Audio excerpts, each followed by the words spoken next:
Welcome back to the Building Bigger Lives podcast. I'm Catherine Peterson here with my co-host, the wonderful and very smart Michael Regan. Thanks so much for being here.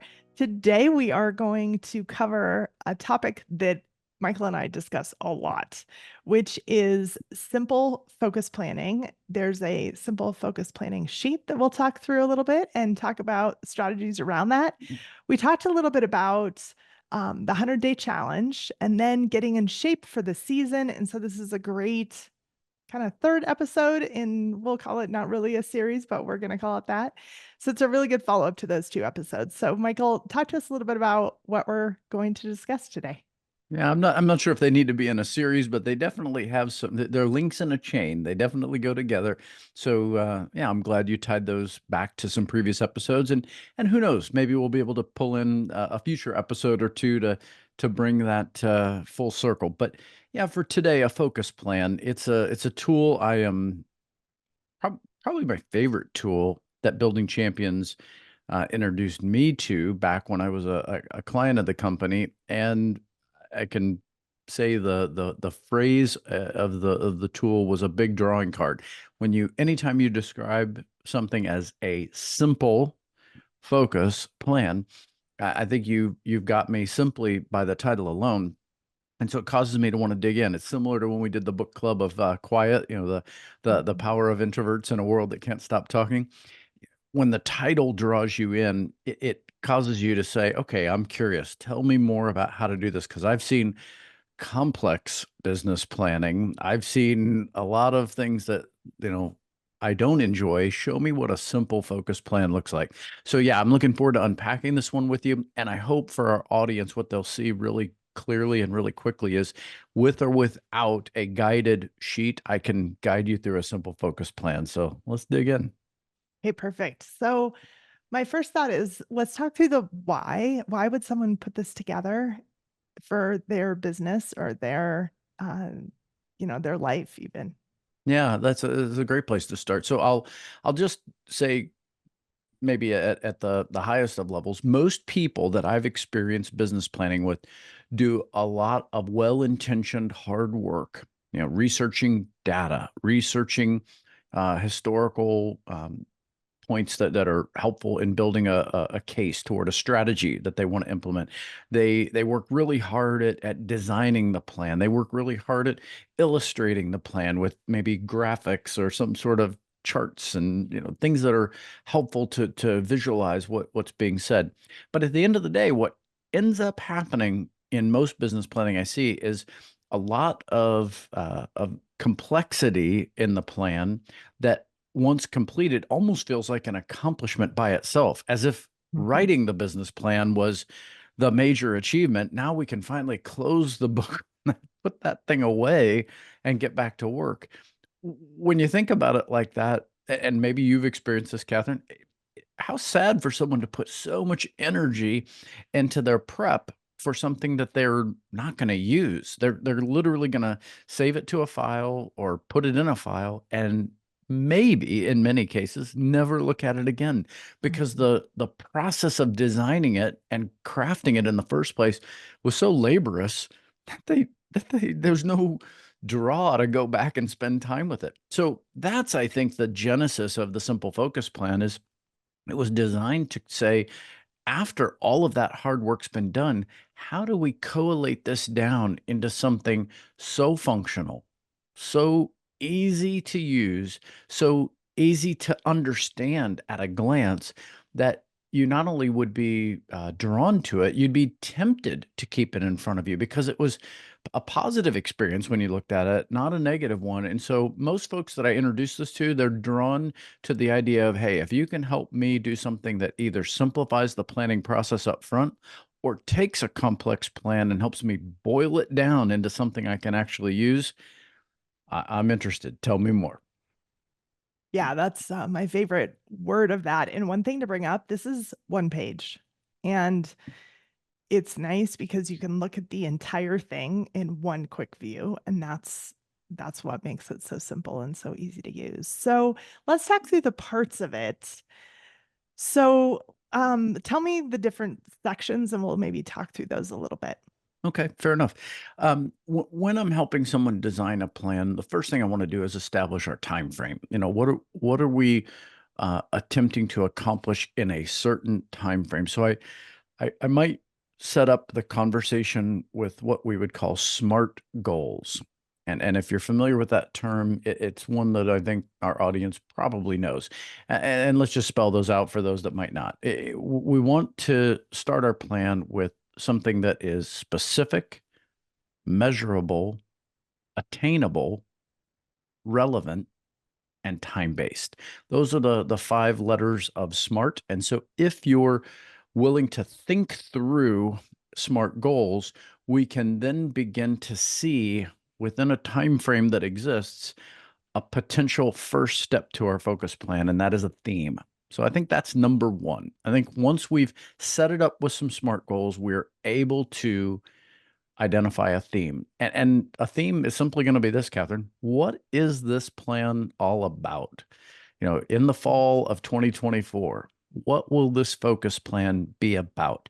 And often the themes that come out of that first step aren't always business related. Sometimes you find out that in a focus plan, it's something that is the overarching draw or drive in order to execute on this plan. And that may come from, the need to take a vacation. That may come from the holiday season that follows this fall season. That may come from the opportunities we see ahead in the year ahead and the need to create some momentum. So identifying a theme is really step one. Once we've done that, we can look over some of the SMART goals that we worked on and look for some measurable outcomes. Remember, we talked about specific and measurable. Measurable outcomes are going to help us know exactly what we're aiming for in this time frame. So once we've created a theme based on the season or the time frame this is in, we want to identify some outcomes. What exactly are we attempting to measure by this date, by the end of this time frame? Once we've done that, we'll identify a couple of other pieces, and this will complete our focus plan. It'll be a combination of the disciplines that we will commit to and the projects we will complete. And I'd love to unpack all four of these a little further for you, but that is the framework of a simple focus plan. It's going to be a theme that drives the time frame. It's going to be outcomes that will be measured. It'll be disciplines that are commitments we make to complete certain things, and projects that we will implement, which will have very specific deadlines in which they'll be completed. So one of the questions that comes up a lot for me, but also I hear other people bring up, is what is the difference between disciplines and projects? And let's Okay. dig into that first. Yeah, very fair question. So the way I tell myself this so that I can keep it really simple, because they are similar to each other. Disciplines tend to have a repetitive function where projects tend to have a target of completion. It's really that simple. So if let's use exercise just as an illustration for this. If I were committing to a regular routine of athletic endeavor, walking, weightlifting, biking, whatever I'm going to do, my discipline would involve the commitment I make to do certain things that have a repetitive function, maybe twice a week, maybe 3 times a week, maybe every day for 30 minutes. Disciplines are commitments I'm going to make to repeat a function over and over again, knowing that the repeated function is aimed at an outcome that I'm aiming for.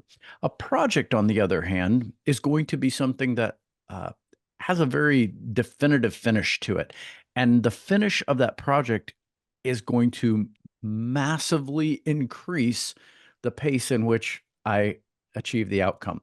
So the project itself isn't the outcome. The project is something that you have to do to be able to achieve the outcome. But once you've completed that project, it's over. You put it aside. You're not repeating it like you do a discipline. So that's the easiest way I try to define the difference between those. And I'm sure as we talk a little further, we'll be able to give some very good examples of those.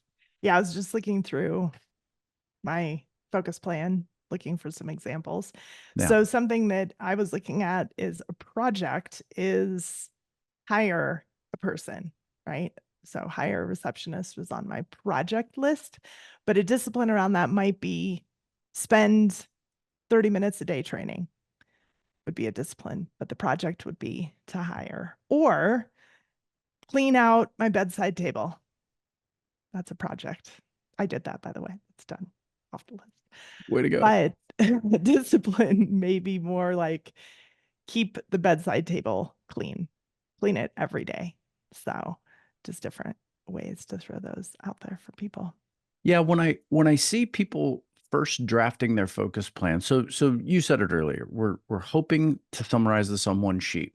So I tell them, hey, let's start off with either a journal or a whiteboard where you give yourself freedom to get lots of good ideas onto the table. And let's organize them as best we can in terms of those measurable outcomes. Like we said, those are the SMART goals that we have.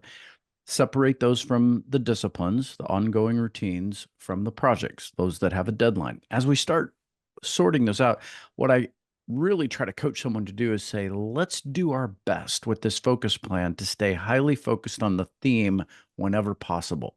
It doesn't have to be perfect, but if the theme is driven by a certain direction that you want this plan to go, let's limit ourselves from disciplines that, like brushing your teeth every day as a discipline. It's a really good idea. I highly encourage all of us to do it. But if it's not related to the outcome, let's don't fill up your plan with a really good discipline, or, whatever the project might be could fall the same.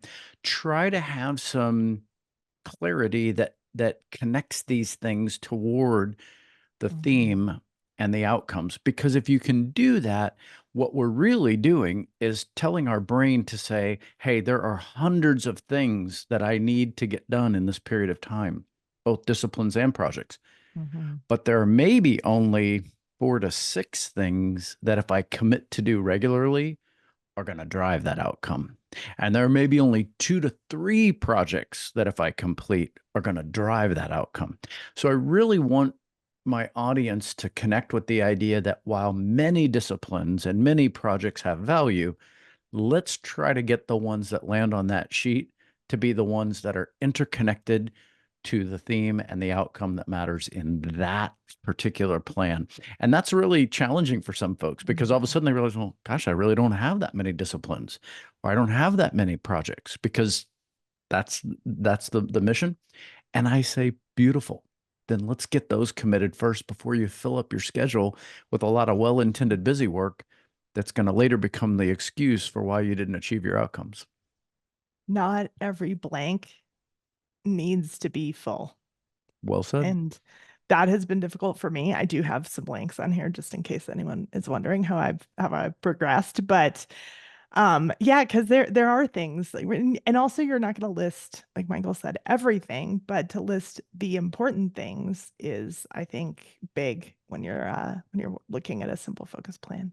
So yeah, so let's talk a little further now that we've got the pieces down, and hopefully for our audience, they can start to visualize what the sheet might look like. It might look like those goals, those measurable outcomes, they're going to be near the top. Those disciplines, those things you're going to commit to, might be somewhere in the middle, and the projects might be somewhere near the bottom. There's no magic to that batting order as much as visually it draws your eye right to the middle. And that's often where I like to draw my theme, because if my theme is like a bullseye in the middle of the plan, then the whole plan is working around that theme. Once I've got the structure of this down, and to your point, I maybe clarified the difference between a discipline and a project, so I'm not confused by the concept of those. I might start asking myself, okay, well then, what do I do with these? I mean, once I've written them on the page, what's next? I mean, do I just look at the page every day? What do I do with it?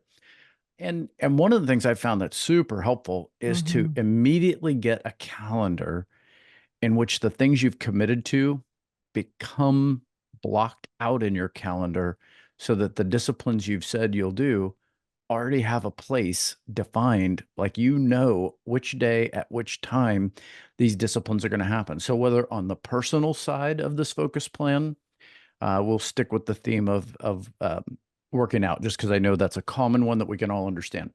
It's one thing to say, hey, I'm going to spend 30 minutes a day walking. It's another thing to say in my calendar, that's going to happen every day between 7 and 7:30 a.m.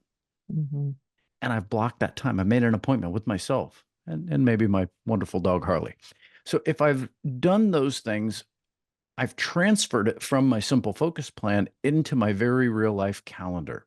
So I think that's the challenge I have for us is once we've identified those areas that we want to Mhm. commit to, let's see how they fit in the calendar. And the same with the projects. There are going to be due Yeah. dates for those. So let's get those calendared. Talk to me about your experience a little bit with both of those, Catherine, because you're a user and I want to make Mhm. sure I give our audience a chance to experience what you've experienced. Yeah, I think that the hardest part is the implementation and the calendar piece of it. And I think it's the most important though. So definitely projects is more like let's say a 2 hour block or a 4 hour block, because you're going to be able to probably hammer it out in a certain period of time, depending on what the project is. And then, so those, and I think the hardest ones to translate are the ones I do at home, because I'm not necessarily saying, wow, this has to be on my calendar. And I'm not looking at my calendar on the weekend, let's say, to clean the bedside table. So I think that's an important thing to kind of think about is how can I put this in my calendar at home if it's a personal project? So that's always been a challenge for me. And then another thing that I think is just good to think through is the disciplines, and those are sometimes easier to calendar because they're repetitive. So you set up the repetitive Yeah. reminder, repetitive appointment. So, okay, great. On Tuesdays, I'm going to do realtor videos. On Wednesdays, I'm going to attend the, MLS tour or whatever that is. So some of those are actually easier than the projects to calendar. See, I think I realize it's hard, but I think this is where the simple focus plan really pays off because Hmm. for many of us, the excitement of getting it boiled down on one page is motivating, Yeah. Yep. but getting it into our calendar so we actually implement is, I think, where the rubber meets the road. And if you're Mm. willing to prioritize your calendar around what you said was a priority in your plan, your odds of success go up massively. So, what does Mhm. this mean? It means let's assume you're an Outlook user because I think most of our audience knows Outlook. You may decide to still carry around a journal calendar or you have a wall calendar, but let's assume you know what Outlook looks like because Catherine talked about the repeat function, and I think that's one that we all know. If if your calendar is already full of busy activities, lots of things, like maybe you're one of these people who just loves to put everything in your calendar, so it's very full, it's noisy, it will be hard to create the visual separation you need for the commitments that come from this focus plan until you're willing to ask yourself, am I willing to make these my calendar priority first before I put any other busy activities in there? That's a hard thing to do for some high achieving folks because man, they've Mhm. got all their calls in there, they've got all their errands in there, they've got all their everything. Everything's in their calendar. So if you're a very busy, noisy calendar user, just consider that your success ratio for focus planning will go up incrementally if you're willing to turn that noise down a little bit before you fill it up with the busy work and get your disciplines and projects calendared first. Make them the priority that you give for the day or the week so that your success ratio is higher. If you're not a noisy calendar user, maybe you're not even a disciplined calendar user at all. It exists, but you regularly lose track of appointments and things going on because you frankly just you don't check it very often. You don't set alarms. Mhm. You're not a disciplined user. Well, then I would take the opposite approach and say consider for the focus plan that these are the few things that you do want to set in your calendar and set an alarm for and commit to the exact cadence that you committed to because it's going to be very hard when you're looking back on this plan and measuring its success or lack thereof if you weren't consistent with your execution.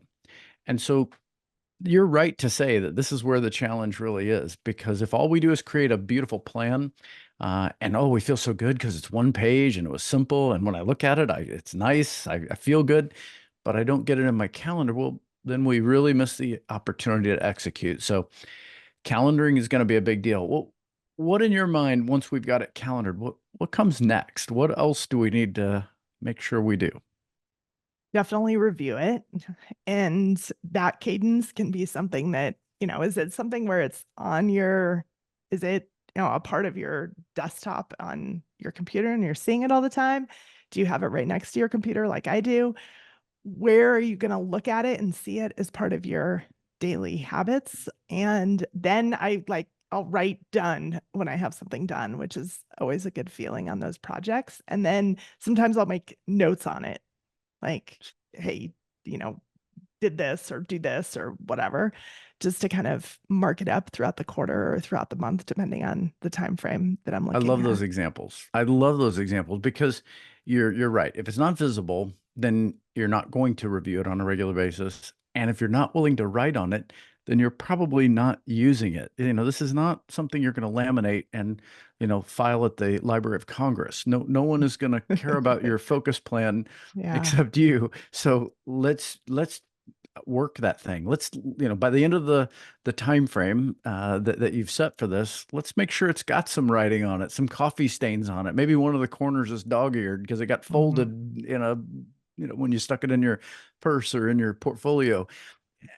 I really love that that was your answer. And, as a user of Win by Noon, another way that I think you can really benefit or complement this process is you're also in that tool, the Win by Noon planner, Mhm. you're able to create some of the cadence from this commitment in your calendar and start to track it. You're able to actually track, did I do what I said I would do? So the focus plan is a great place to maybe check it off as you've completed it, but sometimes those disciplines require ongoing progress, and your ability to complement this plan with a tool like Win by Noon really allows you to now have an effective tracking mechanism for, am I keeping up with that commitment 3 times a week or every day for 30 minutes or whatever the commitment to that discipline might have been. So I think that's another key component, is having some tracking in the mix. So yeah, I love yours with visibility. I love yours with um, editability. Let's keep, authoring this plan as we go, writing on it, checking it off, whatever we do. And let's keep tracking, because tracking is our way to be accountable at first to ourselves.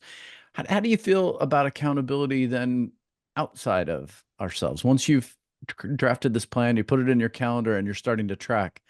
Any thoughts on accountability outside of your own? Yes, I would tell you that if I didn't have an accountability partner, I might have done one or two of these, because I don't know. It always is like, it's sometimes sitting down to do it means I'm going to actually have to do those things. And so having an accountability partner means, first, I'll think about what I need to do, which is important. And second, I may actually do those things with an accountability partner. So absolutely share what you get down with a coach, with a coworker, with your manager, with somebody. Even if you just send it out, I think that that's a big, huge thing. Yeah, I'm glad you said that, and I fully agree. I think accountability that is shared, when you give someone permission to ask you questions, it really does change the trajectory of your commitments, because all of a sudden these went from really good ideas with really good intentions to, hey, she's going to ask me about that. I better be ready to give an answer, and it better not be an excuse. Mhm. That's a different level of execution. All right, Catherine, one final thought on the focus plan. So we've talked about what the words mean. We've created a framework, one that I think most of our audience can Mhm. visualize. We've talked about how to create distinction between disciplines and projects, how to get them into your calendar, how to then maybe utilize them as you go and even track them. Tell me about the end of the time frame. Usually when we've done focus planning, we've tended to do it either on a financial quarter or on a season. They're both very similar. So like right now, we are technically in the fall season, but we're finishing the third quarter. So depending Mhm. upon how you might view that or how your organization might view that, I could argue tomato, tomato. As long as you're clear on what the time frame is, Mhm. I think we can define it. So let's just project forward. Let's imagine we're designing a plan between now and, say, Christmas or the end of the year. Mhm. What happens when you get to the end of this plan? What's a best practice as you review the final scorecard and it's time to move forward? What do you do? Yeah, so for me, sometimes it's moving some of the projects to the next sheet if I'm truly dedicated to them and they did not happen, because I do not finish all my projects that are on the sheet. And although what's interesting is I recently have been cleaning out my office, which is on the project list, and found some old focus plans because I always print them out, and I don't know, I haven't necessarily thrown a lot of them away. And it was fun to see some in the projects that I've done, even if they weren't done that quarter, that they did get done. So I think bumping some of the projects forward to the next quarter or the next plan, that's okay. Just make sure you really are dedicated to those projects. And then really reevaluating the disciplines to say, hey, are these things that have now become a habit and I don't need to list them on disciplines? Or should I keep them on there because I really, it's important, but I struggled with it a little bit. And I'm afraid if it goes off there, I won't do that anymore. And so just kind of reevaluating those goals, the disciplines, and the projects, I think is huge. And then I like to look at my old themes because sometimes I don't know if I've used the same one again ever, but it does kind of show me my mindset in that quarter. And I'm always like, oh, yeah, that was good for that time. But now I feel like I'm here. So maybe just reflecting on the theme a little bit. Awesome. So a couple of things that I hope our audience picks up on, one of which is you've printed them out, which allows you to keep them if you choose to do Mhm. that. You can also do it with a digital file.